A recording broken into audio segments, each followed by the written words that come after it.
Fatty liver இப்படின்றது ஒரு பெரிய பிரச்சனையாகவே இப்போ போயிட்டுருக்கு.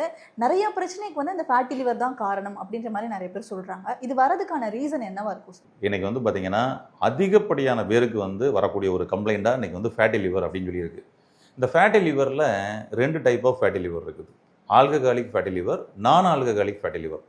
பெரும்பாலும் நாமெல்லாம் முன்னாடி கேள்விப்பட்டதெல்லாம் வந்து பார்த்தீங்கன்னா, ஆல்கஹால் அதிகமாக எடுத்துக்கிறாருப்பா, அதனால் அவருக்கு ஃபேட்டி லிவர் வரப்போகுது, அவரை பார்த்து இருக்க சொல்லுவாங்க. இல்லை ஃபேட்டி லிவர் வந்ததுக்கும் அவர் ஆல்கஹால் அதிகமாக எடுத்தது தான் காரணம்னு சொல்லுவாங்க.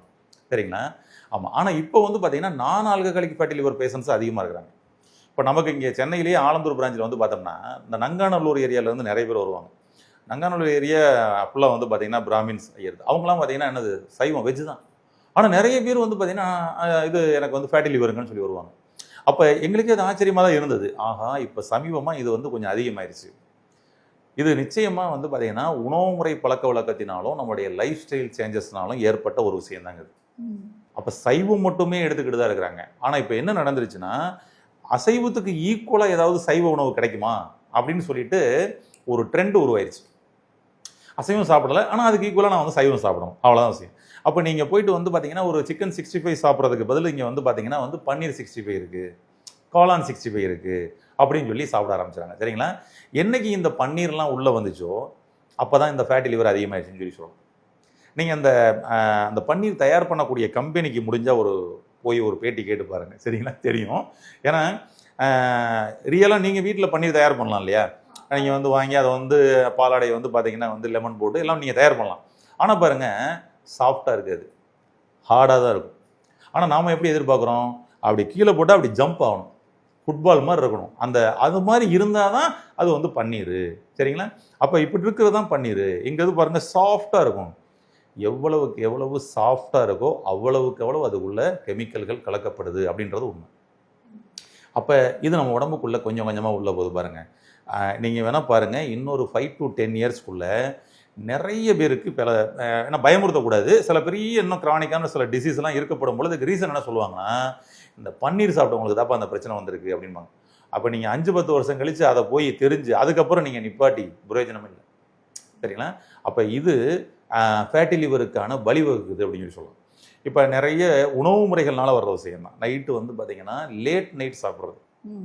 அப்போ லேட் நைட்டு போயிட்டு 10-11 மணிக்கு போயிட்டு இவங்க ஃபுல்லாக கடையில் என்னெல்லாம் இருக்குது, வேறு என்னப்பா டிஷ் இருக்குது, உங்களில் வேறு ஏதாவது இன்னும் ஸ்பெஷல் டிஷ் இருக்கா, அப்போ தான் போய் இன்னும் ஸ்பெஷல் அப்படின்னு சொல்லிட்டு ஆனால் வாங்கிட்டு சாப்பிட்டுட்டு கடைசியாக வந்து பார்த்தீங்கன்னா வந்து ஏதாவது கூல்ட்ரிங்க்ஸ் இருக்கா, ஐஸ்கிரீம் இருக்கா, அந்த சப்ளையரே வந்து ரெக்கமெண்ட் பண்ணுவார். சரிங்களா? மேடம் அடுத்து ஏதாவது ஐஸ்கிரீம் சாப்பிட்றீங்களா? சரிங்களா? ஏன்னா உங்களெல்லாம் நோயாளியாக மாற்றுறதுக்கு. நாங்கள் என்ன சொல்லுவோம்னா, இப்போ நிறைய ஹோட்டல்ஸ் வந்து திறந்துருக்காங்கல்ல, இவங்கெல்லாம் வந்து பார்த்தீங்கன்னா வந்துட்டு ஹாஸ்பிட்டலுக்கான ரெப்ரசன்டேட்டிவ். சரிங்களா? ஆமாம், நிறைய பிரியாணி கடையாக இப்போ நிறைய உருவாயிருச்சு. சரிங்களா? தூதுவர்கள் அப்படின்னு சொல்லுவோம். சரிங்களா? பட் அவங்கள ஏதாவது சொல்லக்கூடாது. பட் விஷயம் என்னென்னா, இரவு நேரத்தில் சாப்பிட்றத வந்து அவங்க இன்னும் என்கரேஜ் பண்ணுறாங்கன்னு சொல்லுவோம். மக்கள் அதனால என்ன ஆயிடுச்சுன்னா, நைட்டு ஃபுல்லாக சாப்பிட்ற பழக்க வழக்கம் அதிகமாகிக்கிட்டு இருக்கு. 3 மணிக்கு கூட நமக்கு இன்னைக்கு வந்து பார்த்தீங்கன்னா சாப்பாடு கிடைக்குது. கண்டிப்பாக. அதாவது வாழ்றதுக்காக சாப்பிட்டுக்கிட்டு இருந்த நம்ம இப்போ சாப்பிட்றதுக்காக வாழ்ற மாதிரி ஆயிடுச்சு. கடையை தேடி தேடி கண்டுபிடிச்சு போயிட்டு அங்கே போய் ரிசப்ஷன்லேயே ஒரு 1/2 மணி நேரம் 1 மணி நேரம் வெயிட் பண்ணி, சரிங்களா, அதுக்கப்புறம் வந்து அவங்க சீட்டு கொடுத்து போய் சாப்பிட்ற மாதிரி ஆயிடுச்சு.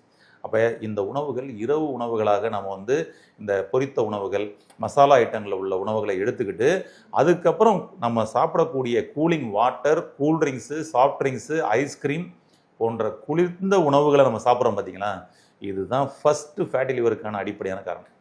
நீங்கள் ஹாட்டாக எடுத்துகிட்டு கோல்டு எடுக்கக்கூடாது. நீங்கள் அந்த இடத்துல நீங்கள் வந்து சுடுதண்ணி தான் சாப்பிடணும். அப்போ ஒரு வார்ம் வாட்டரை நீங்கள் வந்து சுடுதண்ணியாக ஹாட் வாட்டரோ சாப்பிட்டீங்க அப்படின்னா ஆட்டோமேட்டிக்காக என்ன ஆயிரும்னா, அது வந்து பார்த்தீங்கன்னா நீங்கள் சாப்பிட்டதுல இருந்து கொழுப்பாக கன்வெர்ட் ஆனதெல்லாம் கரைஞ்சி வெளியே போகிறதுக்கு சப்போர்ட் பண்ணி கொடுக்கும். ஆனால் குளிர்ச்சியாக ஒன்று கொடுத்துட்டிங்கன்னா அது இன்னும் சேர்ந்து உள்ளுக்குள்ளே ஒட்ட ஆரம்பிச்சிடும். நீங்கள் சில டெமோலாம் கூட நீங்கள் வந்து பார்க்க முடியும். அது மாதிரி வந்து பார்த்தீங்கன்னா கொழுப்பு ஃபேட்டதை வந்து பார்த்தீங்கன்னா சுடுதண்ணி ஊற்றா கரைகிறதும், அது மேலே கூலிங் வாட்டரை ஊற்றினா அது அப்படியே திறஞ்சு வந்து இதாகிறதும் நீங்கள் பார்க்க முடியும். உடம்புக்குள்ளேயும் அதான் நடக்குதுங்க. அதனால் ஃபஸ்ட்டு விஷயமே இந்த உணவு முறைகளில் தவறான பழக்க வழக்கங்களில் வர்றது தான் இந்த ஃபேட்டி லிவரே.